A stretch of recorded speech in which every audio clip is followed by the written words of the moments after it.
amigo Lisímaco López y López, que Colin Powell fue secretario. No, Colin Powell fue secretario de Estado. Secretario de Estado. Y jefe del Estado Mayor Conjunto.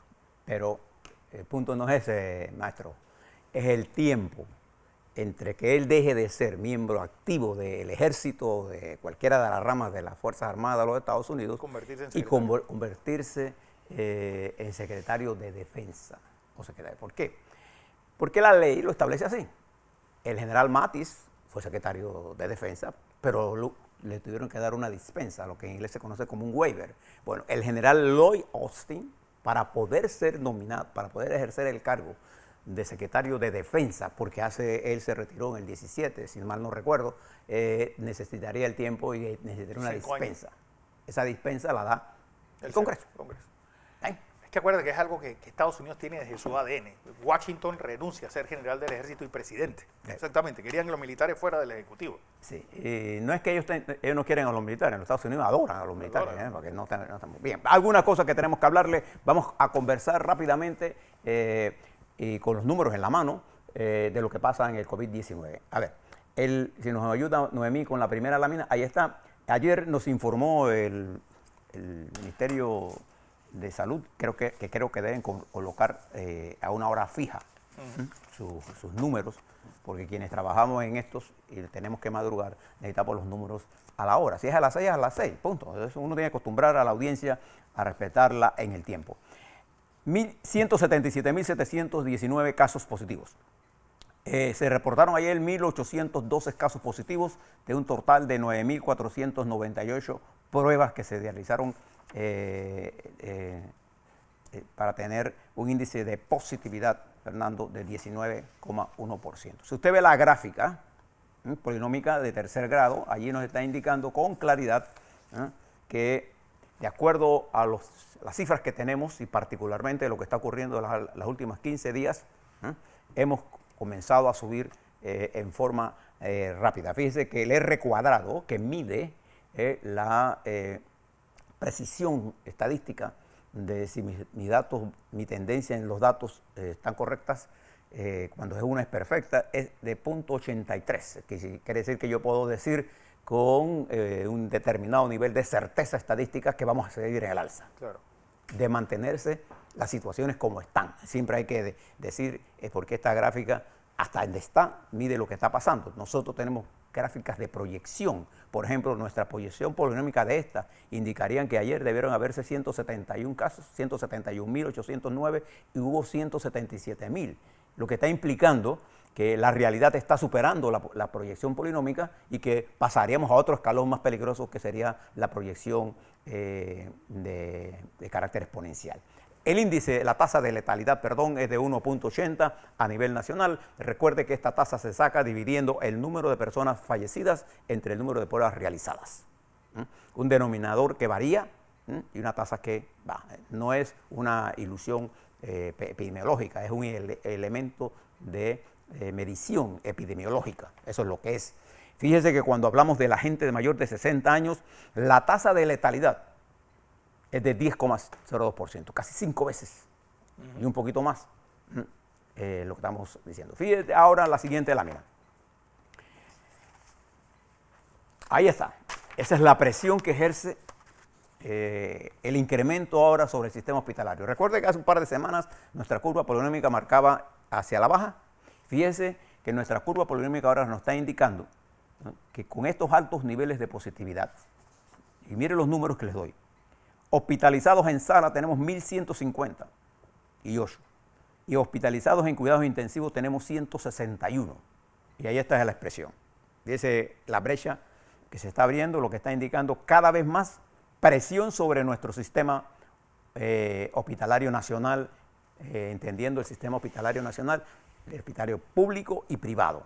Si usted hace una observación rápida entre médicos que trabajan en entidades privadas, le dirán que las camas, como ellos tienen más restricciones, menos capacidad instalada que el sistema público, bueno, ahí ya no hay. Y en nuestro sistema público comienza a sentirse ya, no solamente el peso todavía tenemos disponibles unidades de cuidados intensivos y camas, pero los recursos que se requieren para un incremento de esta naturaleza cada vez se hace más difícil porque la pandemia se extiende con velocidad en el mundo. Entonces todo el mundo está yendo al mercado a buscar lo mismo. Entonces en algún momento la Caja del Seguro Social y el Ministerio de Salud, de continuar esta tendencia, tendrán que ir con procedimientos poco ortodoxos a buscar esto. Y no le tiemble la mano para hacerlo, ni a la crítica de los influencers. Esto hay que hacerlo, punto. Estamos en una guerra. Ahí nos está dando las primeras advertencias. La siguiente lámina nos está indicando a nosotros, y fíjense ahora, esta es la discusión. Fíjense, hemos en proceso de duplicar los números positivos durante las últimas semanas. Hemos aumentado a un promedio de la última semana 20 defunciones por día, el promedio. La X barra de los últimos, desde el 1 de enero a esta parte. Sin embargo, la tendencia sigue siendo al alza y un poquito a la baja porque estamos en una fluctuación. Nuestros médicos internistas están haciendo un formidable trabajo. Fíjese, la curva tuvo un momento en 41, ayer estuvo 29, pero en 41 tenemos menos casos. Entonces creo que este es el problema que nos estamos midiendo. Y fíjese la última curva, que es la que nos interesa, que es otro indicador epidemiológico importante, que es la cantidad de positivos. Y aquí es donde viene el problema. Nosotros tenemos un promedio nacional de positividad de 18,3. En los Estados Unidos, en los estados donde se ha desplegado esto, la positividad está en 10%. Nosotros tenemos 18,3. Y en nosotros, por cada millón de habitantes, ayer tuvimos 423. 42 por cada 100.000. 2 veces más de lo permitido para decir que el virus está bajo control. El MINSA calculó el índice de reproducción del virus en 1,17, que si no recuerdo. Sí. Un poco por debajo del cálculo que nosotros hicimos, pero ese es el cálculo oficial. El índice de reproducción del virus, nada más con los números que tenemos, está por encima del umbral del 1. 1,79, tanta letalidad también. Entonces, estos números nos están indicando a nosotros que estamos en una fase de peligro real. ¿Habrá vacunas? Sí, habrá vacunas, pero vendrán en febrero. ¿Qué es lo que quiero plantearle ahora? Nosotros hasta este momento tenemos 3.193 muertos. Un daño formidable a la economía, como ha pasado en el mundo. La situación de Alemania, la situación de Inglaterra, la situación de los Estados Unidos, en la economía, en el empleo, en las muertes, es pavorosa.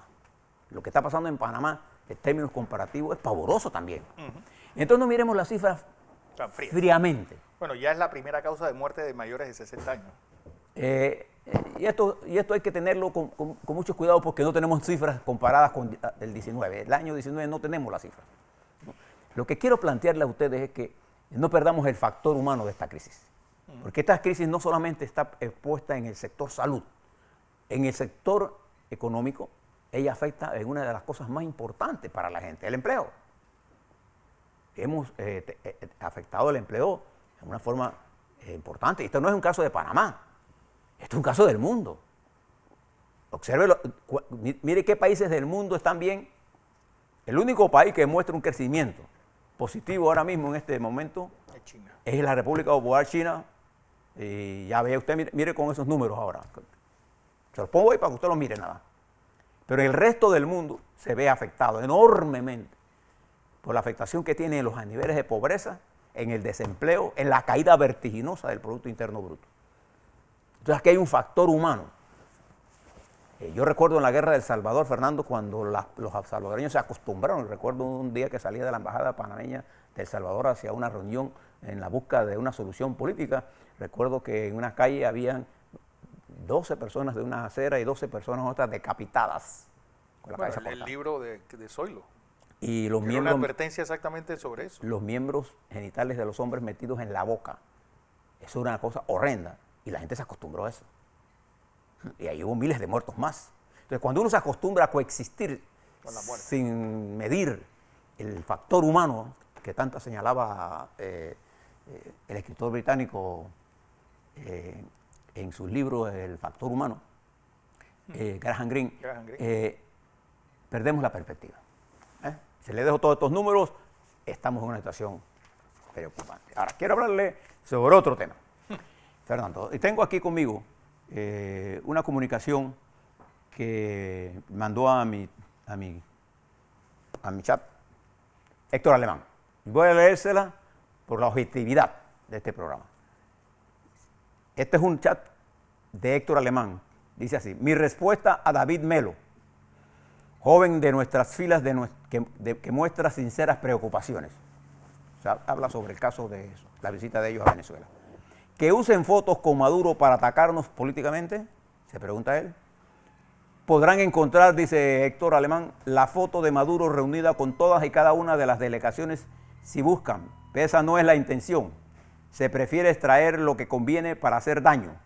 Está siendo usada con intencionalidad política para evitar debate de fondo. La disyuntiva hoy en Venezuela es solución pacífica o negociada, dice Héctor Alemán, o seguir alimentando el caos para forzar un baño de sangre. Nosotros ya pasamos, dice Alemán, por esos y 30 años después todavía buscamos fosas comunes. Quienes exhiben la foto para hacernos daños o porque se dejan conmover por el morbo o porque ingenuamente se montan en la ola de lo que aparentemente o de lo que parece popular, no aportan al argumento al fondo del asunto. Nosotros apostamos a la paz y a la solución pacífica del conflicto. Eso en democracia se logra con elecciones, no propiciando intervenciones militares. Ya verás cómo la OEA invoca nuevamente el TIAR. Es lo que sigue. Estas elecciones pueden ser el principio del proceso de una salida pacífica. El otro año siguen las de gobernadores y alcaldes y luego las presidenciales. En estas, la presencia por primera vez masiva de candidatos de la oposición allana el camino. Más de 1.300 candidatos de oposición provenientes de más de 70 partidos contra algo más de 500 de la alianza del gobierno, así lo ratifican. Déjalos que sacien sus instintos, dice Héctor Alemán, primitivos, mientras nosotros apostamos a sumar esfuerzos por una verdadera solución en favor del pueblo venezolano. Eso hacen los partidos responsables, aunque momentáneamente otros exhiban aparentes ventajas en un ataque vacío de contenido. A algunos les toca la crítica fácil, a nosotros nos toca actuar en el camino correcto de construir soluciones en un escenario geopolítico complejo. No hay que temer a no ser popular en un momento determinado cuando se actúa con claridad de objetivos. Nosotros no fuimos a Venezuela a tomarnos una foto con Maduro. Nuestros propósitos son más nobles y trascendentes. Bien. Héctor Alemán tiene todo el derecho a expresar su punto de vista y nosotros tenemos el derecho de... Hacia el otro, así es. Súbela. Ahí. Súbela. Ahí, listo. Vamos a la primera comunión. Fíjese lo que quiero decir de esto. Esta es la posición de Héctor Alemán, argumentando qué estaban haciendo en Venezuela. La primera cosa que le debo decir, es una cosa que yo coincido con él, es que algunos miembros del Partido Revolucionario Democrático o de cualquier partido pueden tener cualquier posición contra cualquier posición de su gobierno en materia nacional e internacional. Esa es la democracia. Pero en Panamá y en todas partes del mundo, la política exterior de un país está determinada por el presidente y el ministro. Y el presidente de la República no es el presidente del PRD, es el presidente de la República, que como consecuencia él es expresión de la voluntad popular, que si bien usó un vehículo para llegar allá, él representa como presidente la voluntad del país. Y no hay la menor duda que mayoritariamente este país no está de acuerdo con el régimen de Maduro. Pero yo quisiera ir un poco más allá, y le quiero decir al amigo Héctor, el problema no fue la foto con Maduro, en realidad. El tuit del mismo partido. Sino la justificación de lo que pasó del proceso electoral era un proceso democrático, limpio, y explicaba lo que va a pasar en Venezuela. En realidad en Venezuela no hay una democracia. Las elecciones tienen sentido cuando hay un proceso democrático. Además, gran parte de esos partidos que dominan fueron creados por el régimen y alimentados por una posición desde adentro. Pero, ¿es posible hablar de libertad realmente en Venezuela? ¿Es posible explicar la caótica situación de Venezuela solo por el bloqueo de los Estados Unidos a cuentas de gente o a compras de Venezuela? Bajo el régimen de Chávez, miles de millones de dólares circularon en Venezuela producto del auge petrolero. El resultado de eso no fue una Venezuela desarrollada, fue el populismo y el clientelismo llevado a tal nivel que destruyó la estructura política institucional de Venezuela. En Venezuela no hay una distribución del poder, ni hay contrapoderes. Entonces es poco difícil.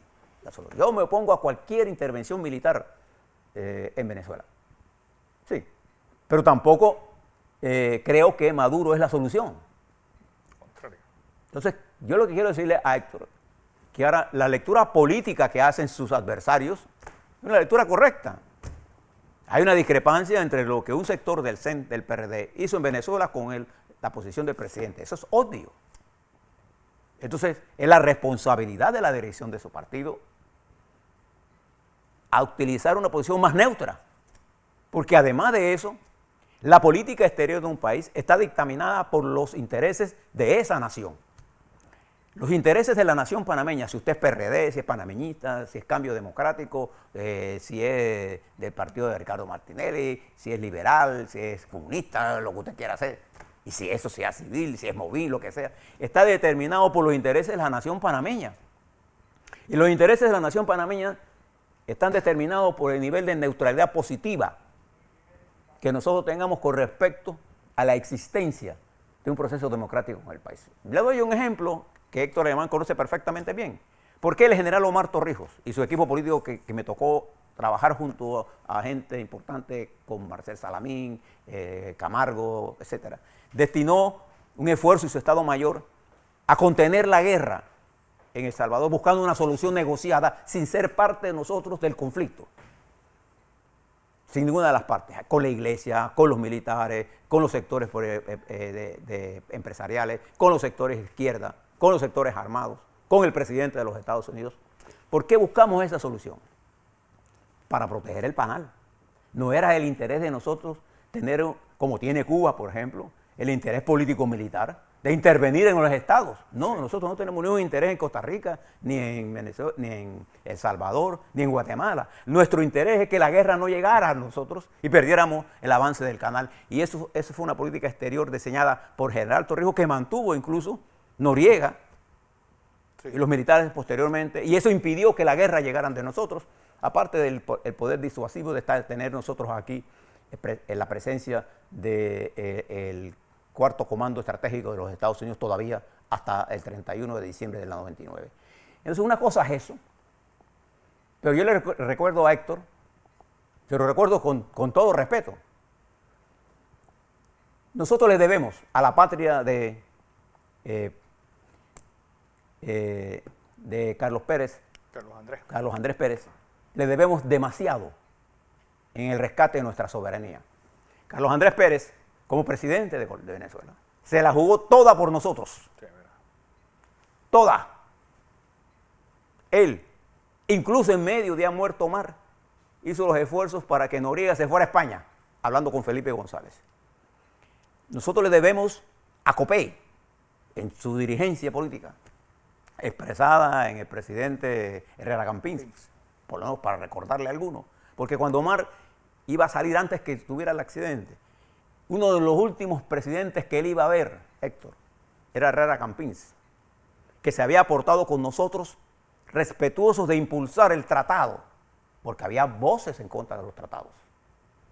Entonces nosotros a Venezuela le debemos no el respaldo a Maduro, no, porque lo que hizo la delegación del PRD es darle respaldo a Maduro. Esa es la consecuencia política. Eso es un derecho que tendría Héctor como ciudadano. Lo que tendría que preguntarse él, si ese es el derecho que él tiene o tiene Pedro Miguel González como secretario general de un partido que representa un colectivo, si esa es la posición de su colectivo. No, la política exterior de cualquier país, incluyendo la de los partidos políticos, está determinado por el interés de ese colectivo. Entonces, resultó arrogante, impactante negativamente. Y si uno no tiene la capacidad autocrítica, no es que estamos impulsando la intervención militar. No nos escudemos en eso. Fue un error estratégico, Héctor, lo que pasó en Venezuela. eso ayudó a tus adversarios a presentar una imagen de división del gobierno, porque claro, tus enemigos no te van a dar la conciencia de quién es el que determina la política exterior del país. Entonces, hay aquí los que tienen cuentas por cobrar en el proceso de la destrucción de la institucionalidad para quedarse con el poder económico. Sí, lo entiendo perfectamente bien.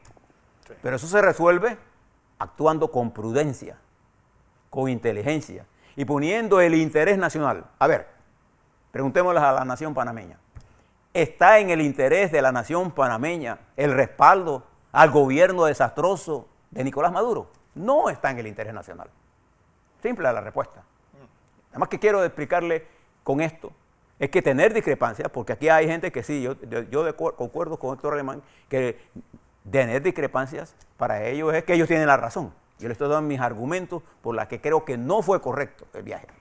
Pero eso no desestima el aprecio que yo tenga por Héctor Alemán, al que yo conozco desde hace muchos años, y que es un hombre preocupado por el destino nacional. Creo que fue un error haberlo hecho en un momento tan crucial, en la que no solamente está en peligro la democracia, no, ya en Venezuela no hay democracia, está en peligro la democracia en los Estados Unidos. Y este es el momento de actuar con la mayor cautela posible. Y la cautela no quiere decir miedo. La cautela quiere decir que hay que hacer lo que hay que hacer en el tiempo que hay que hacerlo. Si usted quiere mirar lo que está ocurriendo aquí al lado de nosotros en Costa Rica, en donde el presidente llama un diálogo, se preparan los documentos del diálogo, antes de recibir los documentos ya estaba negociando con el Fondo Monetario Internacional, ahora tiene el rancho prendido allá adentro. O lo que está pasando en Colombia, o lo que está pasando hay reportajes nuevos de la dramática situación de los hospitales y la corrupción rampante dentro del gobierno del señor Maduro, ¿no? En donde se está utilizando el tráfico de oro. Entonces, creo que hay que estar claro en esto. Creo que las fuerzas políticas del mundo deben buscar y ayudar a una solución negociada, Fernando. Claro. No, además que me dicen que dentro del partido no hubo ni consulta al CEN o al directorio para ir al viaje ese. Pero yo creo que Héctor tiene mucha experiencia política y lo tiene Pedro Miguel, para no darse cuenta de los pasos que uno tiene que dar. Sí. Nosotros, en nuestra gestión en América Latina, por la paz, siempre consultamos a los aliados estratégicos y teníamos una campaña permanente de informar a todas las embajadas de Panamá de lo que estábamos haciendo, a los Estados Unidos, a Europa, porque nuestro interés no era estar en la guerra, nuestro interés era que la guerra no llegara de nosotros. La política exterior de un país la determinan los intereses nacionales del país. Así es.